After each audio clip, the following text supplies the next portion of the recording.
For all the moms out there, Dr. Fauci has a special present for your special day. If you are good little girls and you do every single thing that he says, maybe, just maybe, you can celebrate Mother's Day next year. Give everyone a sense of what the country is going to look like next Mother's Day. Well, George, I hope that next Mother's Day we're going to see a dramatic difference than what we're seeing right now. I believe that we will be about as close to back to normal as we can. And there's some conditions to that, George. We've got to make sure that we get the overwhelming proportion of the population vaccinated. When that happens, the virus doesn't really have any place to go. There aren't a lot of vulnerable people around. And where there are not a lot of vulnerable people around, you're not going to see a surge. You're not going to see the kinds of numbers we see now. So next Mother's Day, something, 14 months after 15 days to slow the spread, will be not normal, will be as close to normal as possible if you all get the shot. But if you don't, you're locking down for another 2 years, you sheep. Happy Mother's Day. I'm Michael Knowles. This is The Michael Knowles Show.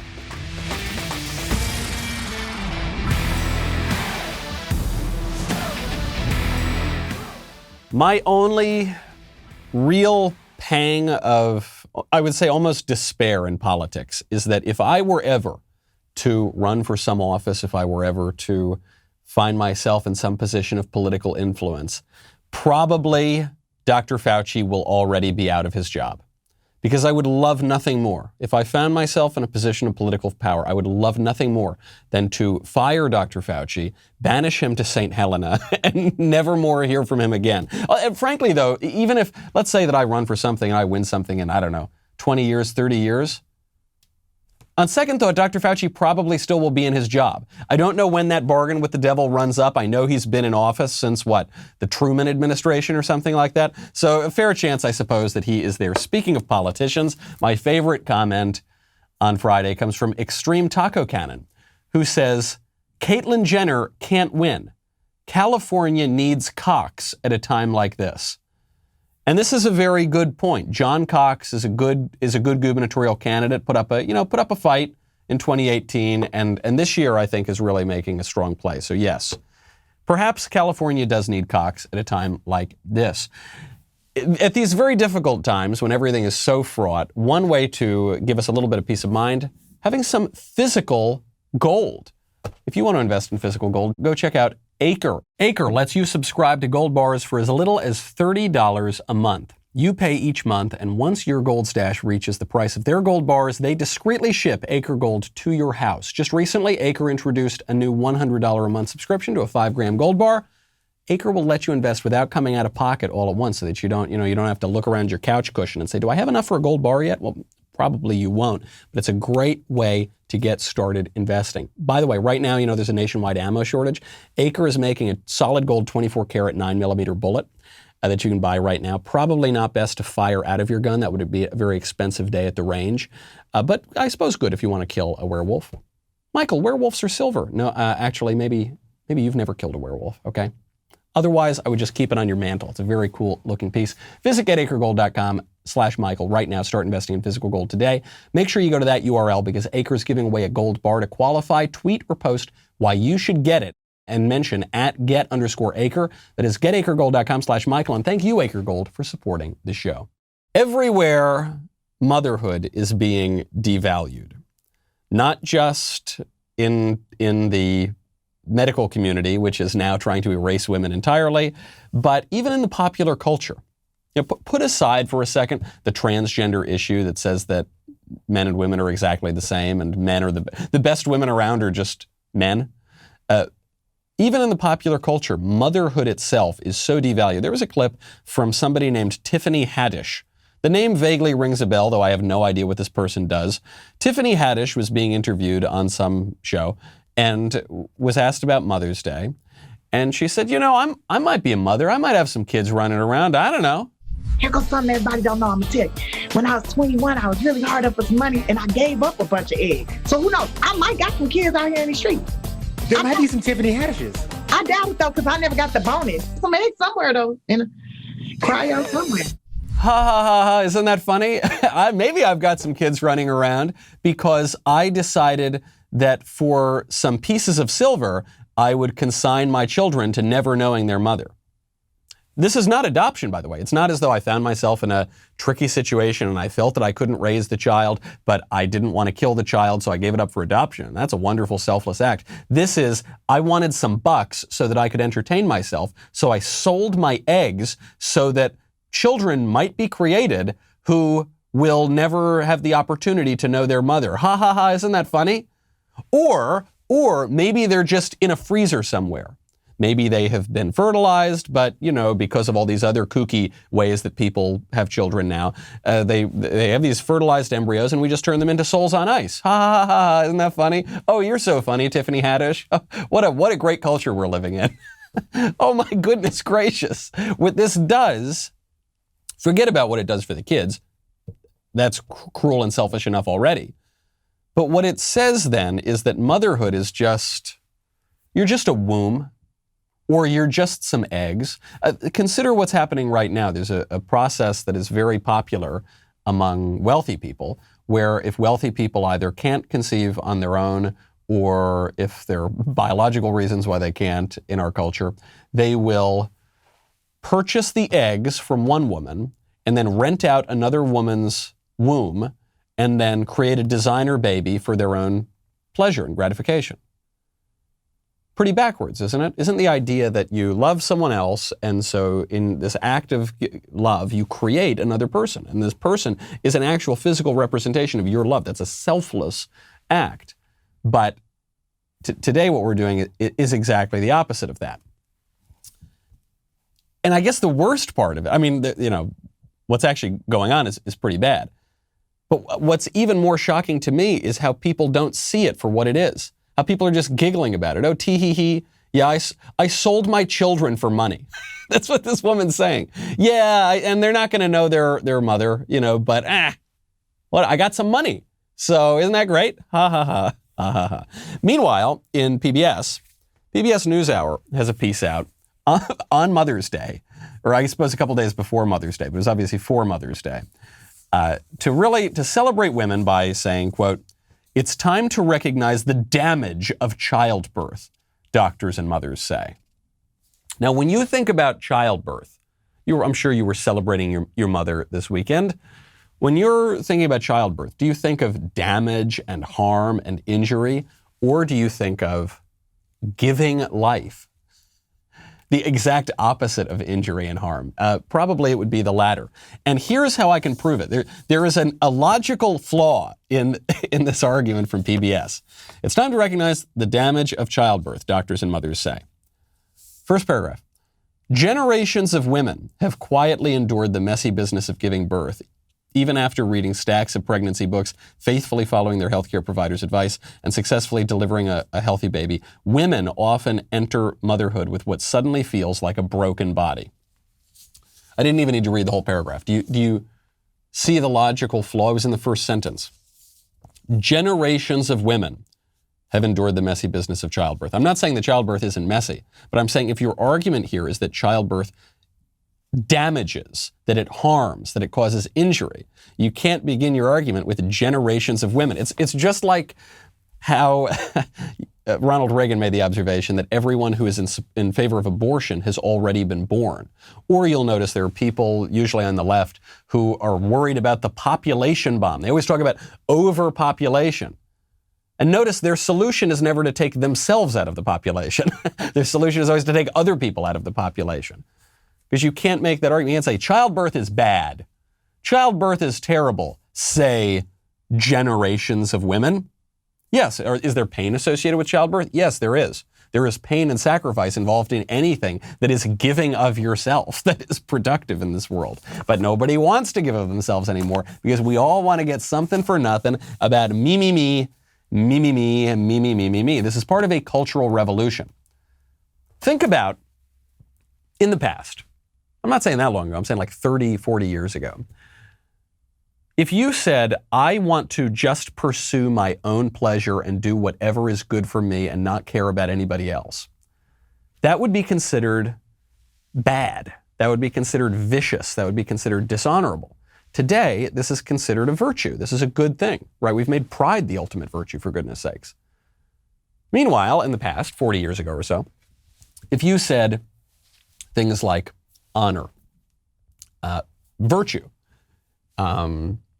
selflessness, sanctification, these sorts of words, they would have meant something. They would have been something that we all aspire to. Today, those words, if you say them to most people on the street, they will look at you like you've got three heads. They don't make a lot of sense. It is part of a cultural revolution to upend the traditional basis of our culture, the traditional practices of our culture. Just up in our neighbor to the north, America's Hat, over the past week, that Polish pastor up there, whose name is Artur Pawlowski, leave it to the Poles to always be defending freedom and Western Christendom. Pawlowski was arrested in the middle of a street by a SWAT team in Canada for inciting people to go to church. See him down, looks like a fairly busy road.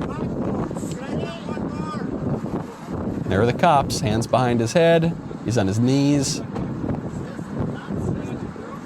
He's wearing a suit to go preach to his congregation. Hello friends, this is Pastor Artur Pawlowski. If you're watching this video, that means they have successfully arrested me and I am in jail. If you would like to support me, if you would like to support Rebel News and the legal team that is trying their best to get me out of this trouble, please go to saveartur.com. Please donate, please help me, help my family, help my wife and my children to get me out of this horrible, illegal situation. Please go to saveartur.com and get me out of this. So this is the pastor. We played him on the show a month or so ago whenever he had his first stand against these people. And he wouldn't let the public health police come into his congregation.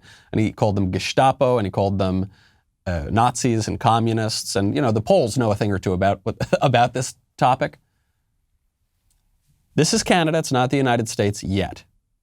But it's going to create a very strange situation here, because if the cops ever start doing that in America, God forbid, is the right going to back the blue? I'm not going to back the blue if the blue is arresting pastors. I don't think they would do that in America, or I don't think they would want to do that in America, but could it come down to that? What those cops they are behaving like Gestapo. That's how else do you describe it? To arrest someone for holding a church service. They don't arrest other people for holding other gatherings. This is specific. The churches close and the marijuana dispensaries remain open in California during the lockdown. This is not about a uniform standard. It's about creating a new ranking of priorities and an upending of the culture. And if we don't stand up against it now, it's not like that's some video out of 1930s Europe or Russia. That's happening right now, right up to the north, just last week.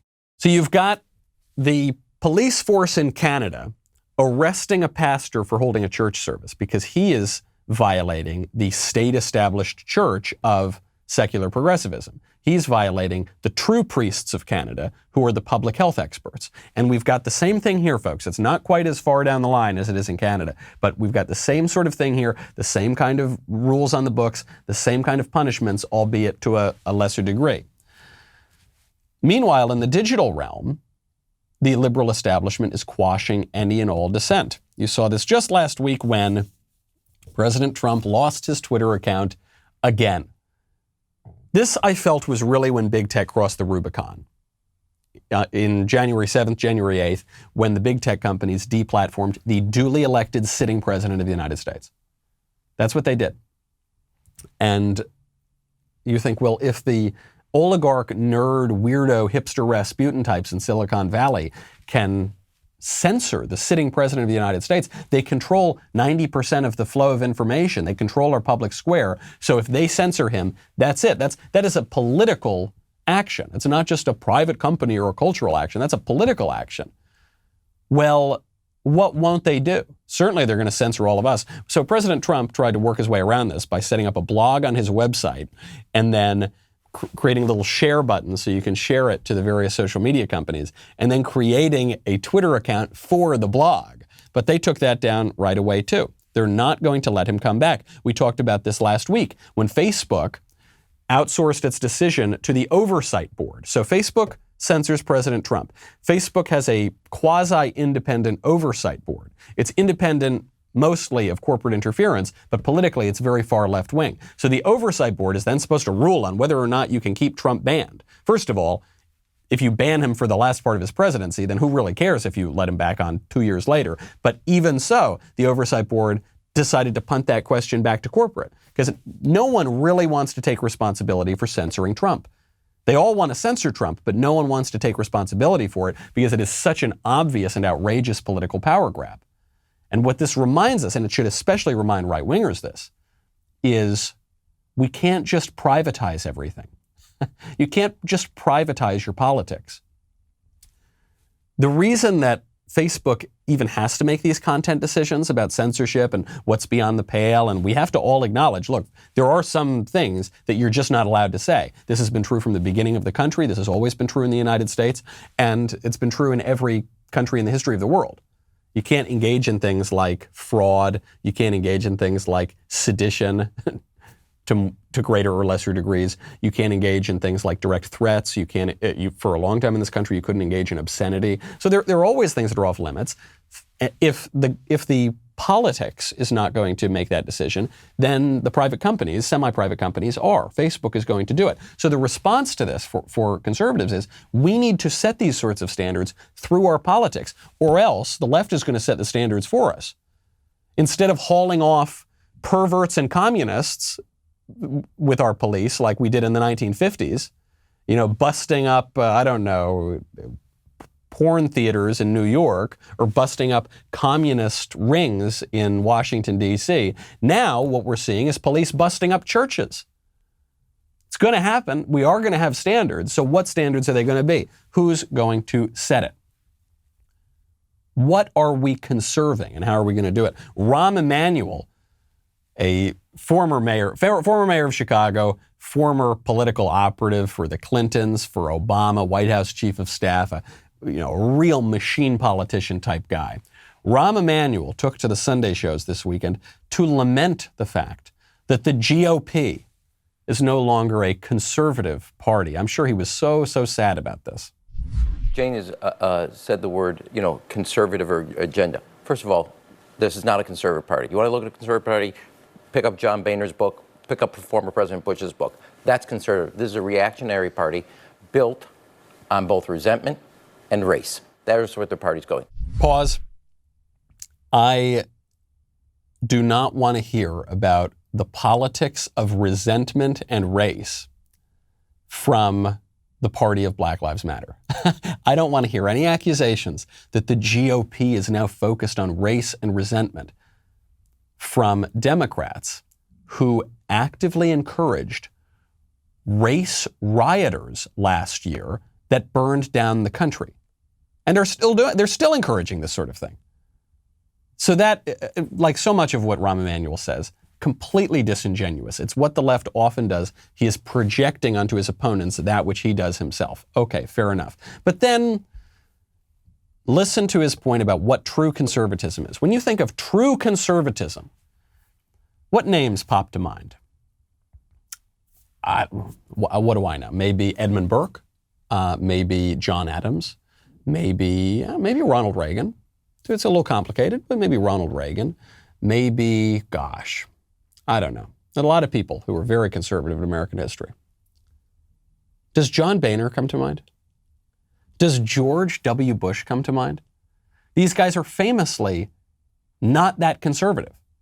John Boehner would call the more conservative members of his party lunatics, wackos. He called Ted Cruz the Lucifer himself, or something like that. George W. Bush comes from the most famous liberal Republican family in the country, even more famous than the Romneys. When Bush ran for president, he positioned himself as a compassionate conservative, as if to say regular conservatives are not compassionate. Regular conservatives are cruel and heartless and inhumane, but I'm a compassionate conservative, just like his father, who was part of the liberal wing of the Republican Party. That's why he was part of Reagan's ticket. Reagan was the conservative, Bush was the liberal. They come together and unify the party. When Bush became president, he said, we're going to create a kindler, gentler nation. Nancy Reagan said, kindler and gentler than whom? You're calling us unkind and ungentle. But you hear this, first of all, people like Rahm Emanuel were viciously attacking Boehner and Bush while they were in office, because they'll attack any Republican. But now they're saying these are the good Republicans. And this is why you got to tune out what John Boehner is saying right now. This is why you got to tune out what George Bush is saying right now. Because these are the liberals' favorite conservatives. What someone like Rahm Emanuel is saying here is they're doing the conservatism in the right way, which is to put up a little bit of a fight, but ultimately to fail so that we can not only succeed as leftists, but the fake conservatives will legitimize our regime. Right? They're the court jester conservatives. They come into the kingdom of liberalism, they do their little dance, but they don't really threaten the way that the rule is carried out here. Emanuel goes on. The other piece of this is you talk about an agenda. In 2020, there was no platform. There's no agenda. It's about Donald Trump. You know, parties exist for two reasons. Set out a set of policy principles. They didn't have that in 2020. They still don't have that. Number two, to win elections. It took 90 years to find a president that could both lose the White House, the House, and the Senate, and Donald Trump did that. This is about Donald Trump and his grievances. And the other piece of this that makes no sense to me, you have an election. There are three things that both parties have.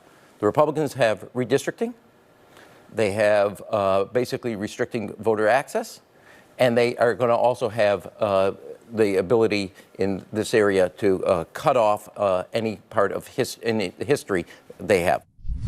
I don't even know what point is he trying to make at the end. They're going to the Republicans are cutting off their history.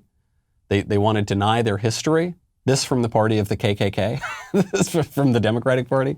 How are Republicans denying their history? If anything, Republicans are returning to their history. The embrace of protection in trade, the embrace of tariffs to some small degree, is not an abdication of the conservative agenda or the Republican agenda. That's a return to it. The Republican Party was founded on tariffs. Abraham Lincoln, the first Republican president, said, "Show me a tariff, I'll show you the greatest nation on earth."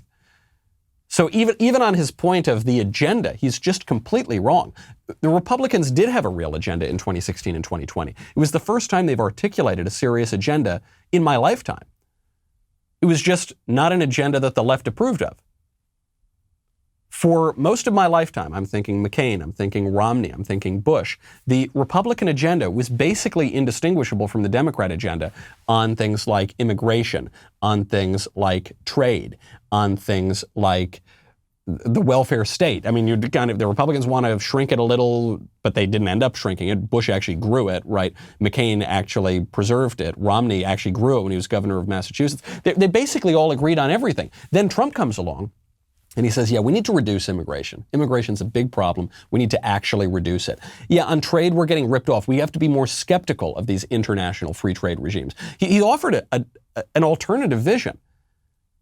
And what the Democrats said, they're trying to pretend that that's not a different vision. But what the Democrats are really saying here is, hold on, wait a second. That actually threatens us.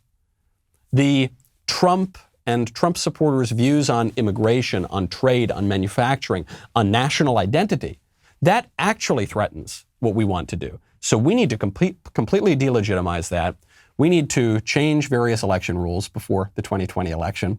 I won't even respond directly to what Rahm Emanuel said on that point, because I don't think YouTube will let me. But they're saying we need to fundamentally overhaul elections now in H.R. 1 and S1, the Corrupt Politicians Act being considered by Congress, which would federalize the elections. They seem really scared. They don't seem very confident, do they?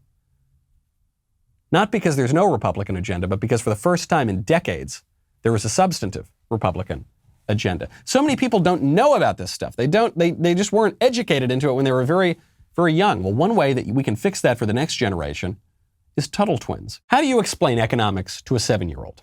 Should your preteen care about the government? Schools today are not teaching the principles of freedom. History is watered down, key principles omitted altogether, and time and attention are given to things of lesser importance. Woke socialist ideas are creeping into our classrooms and curricula across the country. So our friends over at Tuttle Twins are doing something about it. They have created the Tuttle Twins Show, an animated show that teaches kids principles of freedom, like free market economics, limited government, and free speech. Tuttle Twins just opened an investment round to the public at www.TuttleTwins.tv, where anyone can invest in the show and help bring it to life. People are loving it. The Tuttle Twins show is now the world's #1 crowd-funded kids show, and the investment round is filling up fast. If you want to help bring the Tuttle Twins show to life, go to TuttleTwins.tv to learn more about the investment opportunity today. What is that URL? Say it with me. That is www.TuttleTwins.tv, and help bring this show to life. If you own an Apple device, I've got great news for you. All of the Daily Wire's latest news, commentary, and analysis is now available on Apple News. We cover everything that you are not getting anywhere else. So if you want to make your news feed infinitely better, just head on over to Apple News on your device, search for the Daily Wire, and hit the follow button. Every day on my show, I talk about a lot of fabulous products and services from sponsors that I love and use, but we want to get to know you better so that we can choose our sponsors with you in mind. So please head on over to dailywire.com/Knowles. Fill out my audience survey to tell us a little more about yourself. To sweeten the whole experience, those of you that complete the survey will be entered to win a $1,000 gift card. But you can only take the survey once per Daily Wire show. So if you want to increase your chances of winning 1,000 smackaroos, head on over to Ben, to Drew, to Matt. Get access to their surveys as well. My survey link, the most important one, dailywire.com/Knowles, Knowles. We'll be right back with a lot more.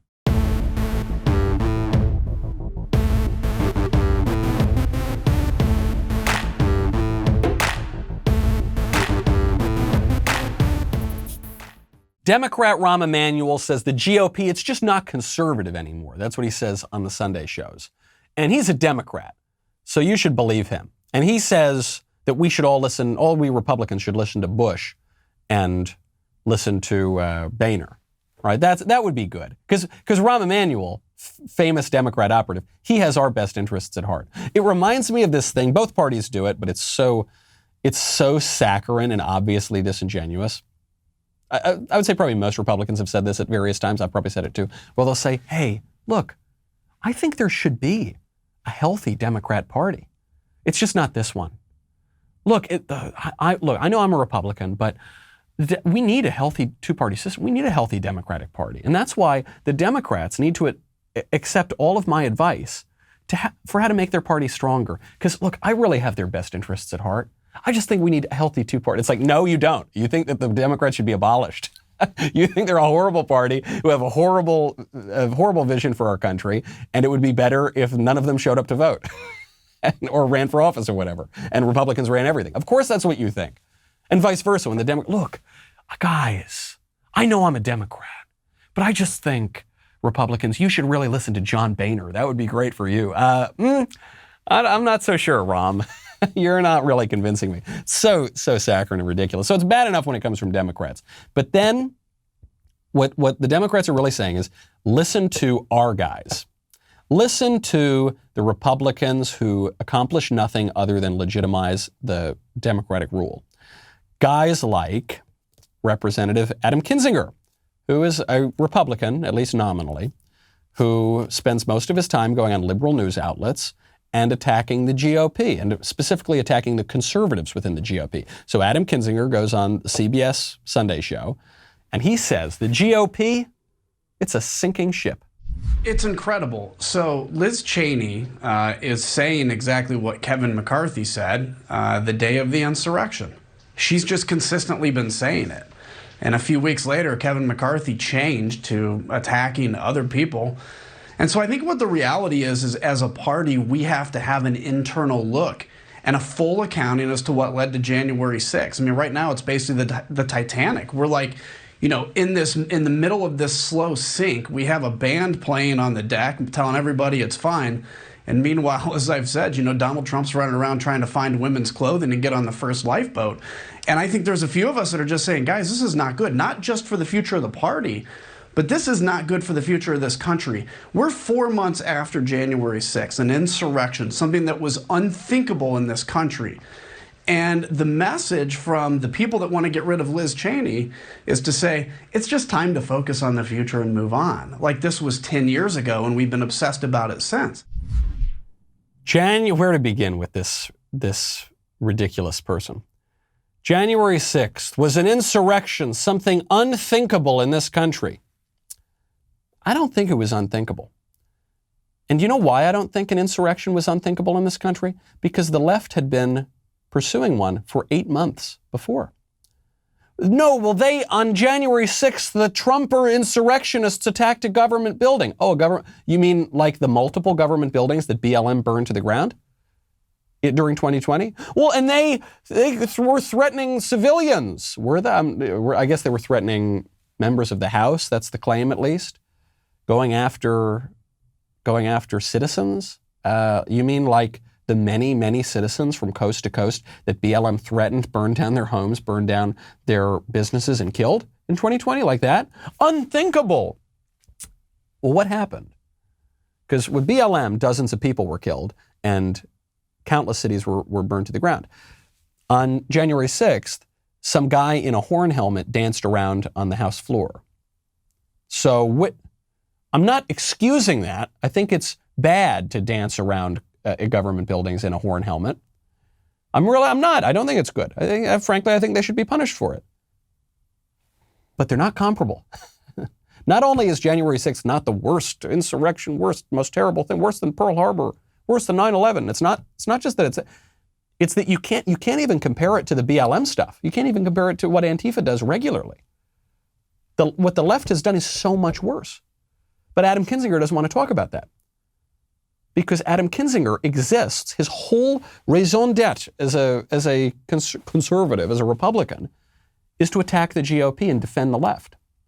He's one of the guys who voted for the impeachment.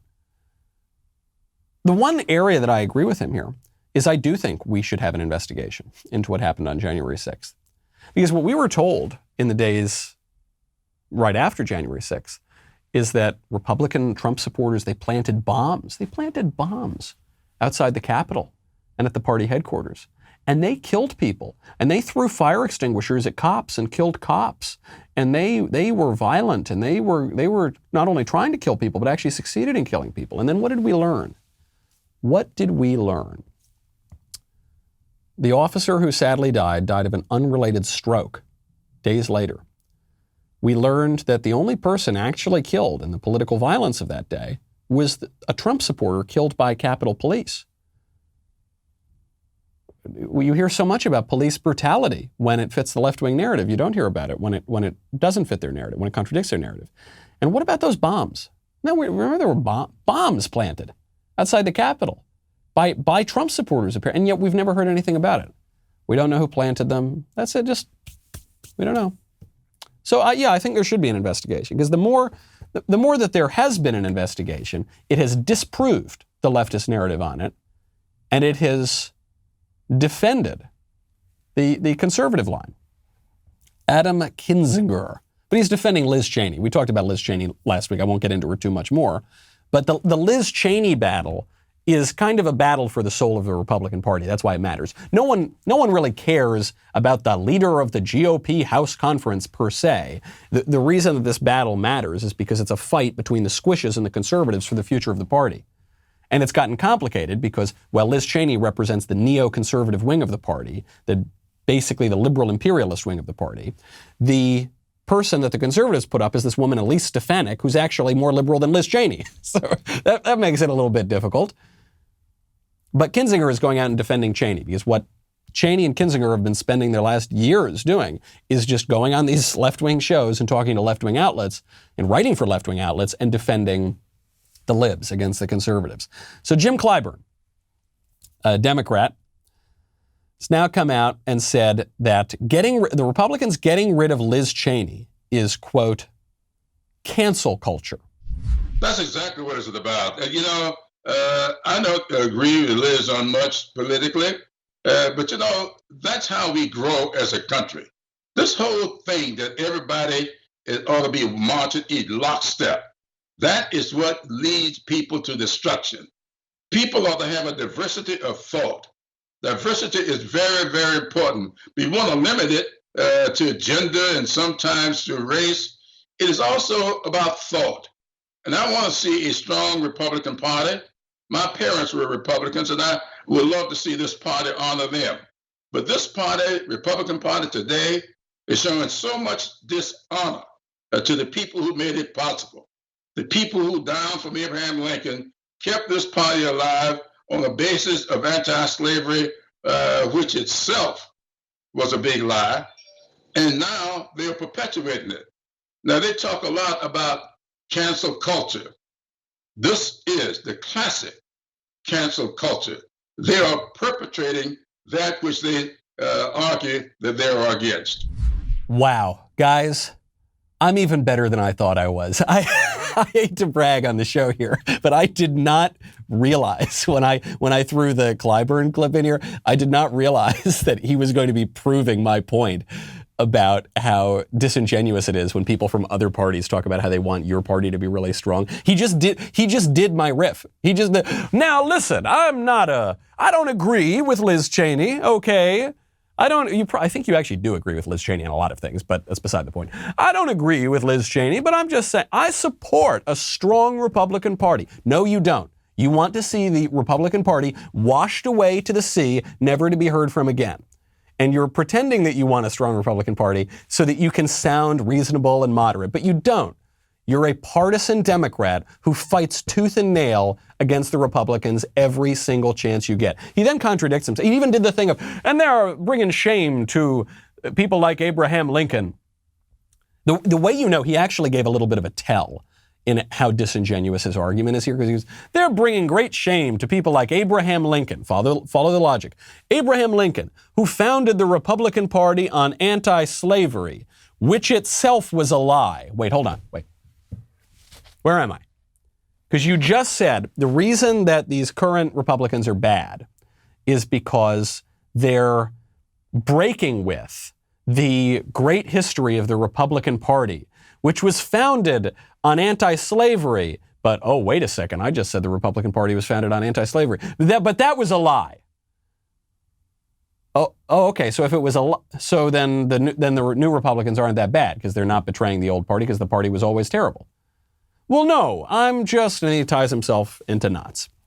My big argument against Liz Cheney is that people like Jim Clyburn really like her, or at least are pretending to like her right now, because they know that she, in a position of leadership, weakens the Republican Party. Now, the problem for us right now is that the alternative is possibly worse, Elise Stefanik. Can't we just put up a conservative?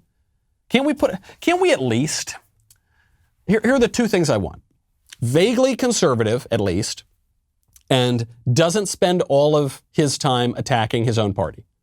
Those are the two things I want for someone who is in Republican leadership. So Liz Cheney, actually, she's sort of, moderately conservative. She's not a total lib, moderately conservative, but she spends all her time attacking the party. Okay, well, she's got to go then.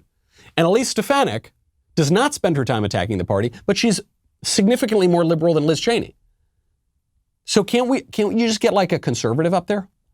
Like any conservative who doesn't hate his own party. I guess that's too much to ask. This is cancel culture. I guess to Jim's main point here, he's saying this is cancel culture. It's not cancel culture to hold people accountable and to show people consequences for the things they say. When the left uses those kinds of words and says, cancel culture is really about accountability, it's really about consequences, I agree with them. And as far as it goes, yes, people should be held accountable for things they do. People should face consequences. One of the big problems in our culture today is that people don't really face consequences. Or rather, only conservatives face consequences. Getting back to Kinzinger's stupid point about the worst, most terrible insurrection in history. A guy who says I guess he's sort of conservative, dances around with horns, and all of those people are going to go to prison for a long time. BLM burns down the country. Very few of them face consequences. That's the problem. Cancel culture is a specific phenomenon. It is when ordinary people are ostracized and face professional and personal reprisals for saying perfectly ordinary and good things, for waving the American flag, for saying I support cops over criminals. And they get that's cancel culture.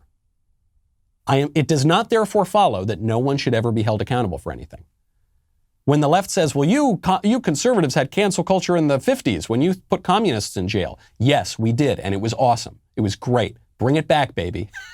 When you've got people working to completely undermine our country and upend our way of life, as the card-carrying communists were in the 1950s. They were working on behalf of a foreign government, our enemy in the Cold War.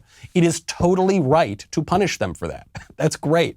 Bill Buckley had a great line about this. He's saying, I'll try to do it in my perfect Buckley. He goes, I'm not saying that communists ought to be thrown in prison, but I'm not saying that they have any right not to be thrown in prison either. Totally right. I absolutely agree with that.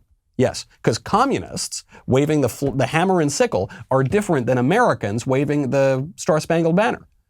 The substance matters too. This question of symbolism is really important here. We're getting so dumb. There was a judge in Maryland, a Maryland District Court judge on Wednesday, banned court employees from wearing apparel that have thin blue line designs.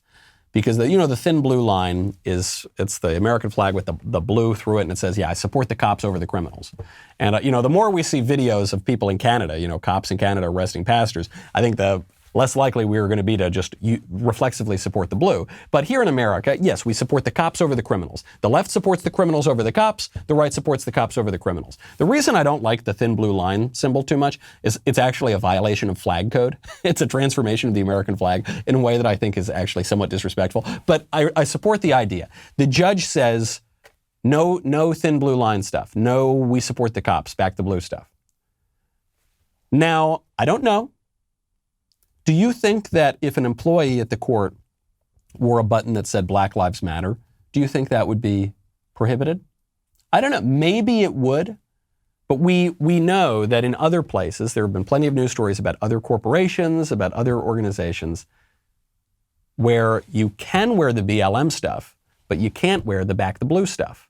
Where you can wear the BLM or even Antifa, or even Che Guevara's face on a t-shirt, but you can't wear a MAGA hat. Only some of the symbols are being banned because those symbols are reflections on our standards. And our standards are changing, and conservatives don't have any language with which to describe this. They don't have it yet because we've been left speechless. Controlling Words, Controlling Minds. It's the title of my book, which is available now for pre-order. So if you want a way out of this, I strongly recommend taking a look at the book. Give you a great example on the substance of these politics, right? So Democrats have earmarked millions of dollars in this upcoming spending bill for all of their pet projects. Millions and millions of dollars. Here's just a list of some of them. $1 million for a cultural placemaking initiative designed to celebrate the history and culture of Black Los Angeles by Representative Karen Bass of California, an actual communist, a woman who actually worked for communist organizations for a very long time and visited communist places and defended them. I'm not being hyperbolic at all when you call Karen Bass a communist. The project is described as an innovative 1.3-mile public-private streetscape improvement to celebrate Black culture. It's so cliche at this point that I will say it. Imagine if you had $1 million project to celebrate white culture. Imagine what would that do? You'd be, oh my gosh, the international headlines, the riots that would provoke. But what about the Hispanics? They don't get $1 million to celebrate their culture. What about the Asians? They don't get to celebrate their culture. What about the Italians, the most persecuted minority ever in the history of America? What about that? No. Okay, $1 million to celebrate Black culture. In Wisconsin, Democrat Rep. Mark Pocan is asking for $1 million for a 55,000 square foot space for Black enterprise, art, history, performance, and culture. Okay, so another specifically racialist, Black artistic thing. Illinois Rep. Sherry Bustos asking for $750,000 to create a youth equity center to help children address the necessary social determinants of health to be successful. I don't even know what that means. I assume this is just a complete slush fund. Rep. Hakeem Jeffries, who's I believe it's his uncle, Professor Jeffries, who I talk about in my upcoming book, Speechless, Controlling Words, Controlling Minds, available now for pre-order. Jeffries had this, that was a little bit late on the ding, but that's okay. That's all right. I still remember. It's an important one. Jeffries had this idea that there are sun people and ice people, and that the Black people are the sun people, and they're good, and they have melanin, and the whites are savages, they're ice people. Nick Cannon, the actor, carried this ridiculous ideology into the 21st century recently and sort of got a slap on the wrist for it. So Jeffries is his nephew, his relative. He's requesting $750,000 for a program for, quote, inclusion and healthy discussions around difficult issues such as racism, gender discrimination, cultural bias. So again, just a slush fund for nonsense. Donald Payne Jr. Earmarks over $1 million for the Center for Child and Human Development for blah, blah, blah, meaningless jargon. Rep. Barbara Lee asking for $1 million to provide culturally relevant medical services to the black community. What does that mean? Culturally relevant? I don't know. Sounds a little suspect to me. Same thing, goes another $1 million, another $500,000, another $500,000, another $250,000. The list goes on. What's the Republican response to this? The Republican response to these slush fund projects is, wow, look at all this crazy, wasteful spending. Wow, if you elect us, we won't spend any of that money for our priorities. Wow, and actually they probably will. They'll just give lip service to opposing him. Wow, look how kooky this is. That's all the Republican response is. The Republican response should be, elect us, and you see all that money that the Democrats are going to spend on their nonsense? We're going to take all of that money, and we're going to spend it on good things. But what about the debt and deficit? Yeah, we have to deal with that. I agree. But politics is downstream of culture, to quote Andrew Breitbart, and to quote a lot of the people who would oppose this sort of a plan. We need to take the money that is going to be spent. You're not going to reduce the spending. It's just not going to happen. Not in our current culture. If Ronald Reagan couldn't do it, you can't do it either. Take the money that is already going to be spent, because money is power, right? Money is political power. Take that and put it into good things. Put it into the 1776 Commission. Put it into the 1620 Center for American History celebrating the Pilgrims. Put it into the George Washington Center for Justice and Liberty and True Equality under the law. Wow, wouldn't that be great? We need to flex political power, which means spending money, because that's where the political power is expressed, on good things. I'm not saying you oppose the Black Cultural Center with a white cultural center. That's not what I'm saying. I'm saying you oppose the Black Cultural Center with the George Washington mural for how great America and Christianity and our traditional culture is. Do that. That will help. That will actually change the culture, and then you're doing it through politics, because politics and culture can't be totally neatly separated. Of course. That is a way forward. Unfortunately, our guys basically share the same worldviews as the left. That's just how it works. Caitlyn Jenner, I got to get to Caitlyn Jenner. Caitlyn Jenner just came out for a path to citizenship. California's labor force includes 1.75 million undocumented immigrants. Should they have a path to citizenship? I would hope so. I am for legal immigration, okay? What's been happening on the border was honestly one of the reasons I decided to run for governor.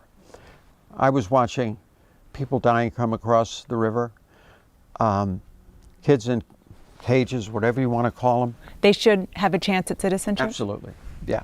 Yeah, they should. Why are Republicans going to vote for this guy?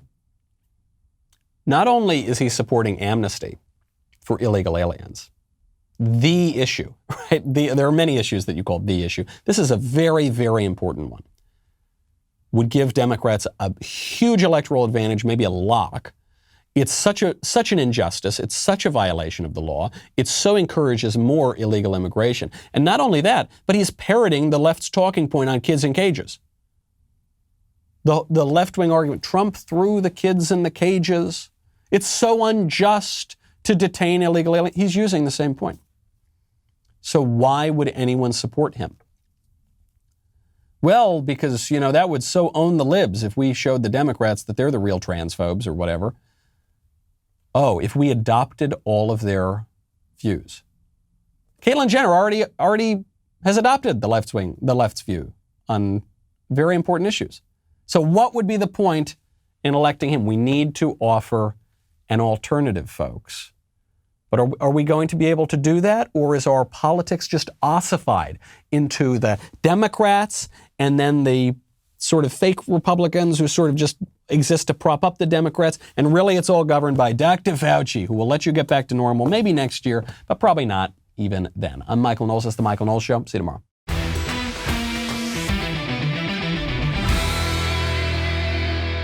The Michael Knowles Show is produced by Ben Davies. Executive producer, Jeremy Boring. Our technical director is Austin Stevens. Supervising producers, Mathis Glover and Robert Sterling. Production manager, Pavel Vidovsky. Editor and associate producer, Danny D'Amico. Audio mixer, Mike Coromina. Hair and makeup by Nika Geneva. And production coordinator, McKenna Waters. The Michael Knowles Show is a Daily Wire production. Copyright Daily Wire 2021. On The Matt Walsh Show, we talk about the things that matter, real issues that affect you, your family, our country, not just politics, but culture, faith, current events, all the fundamentals. If they matter to you, come check out the show.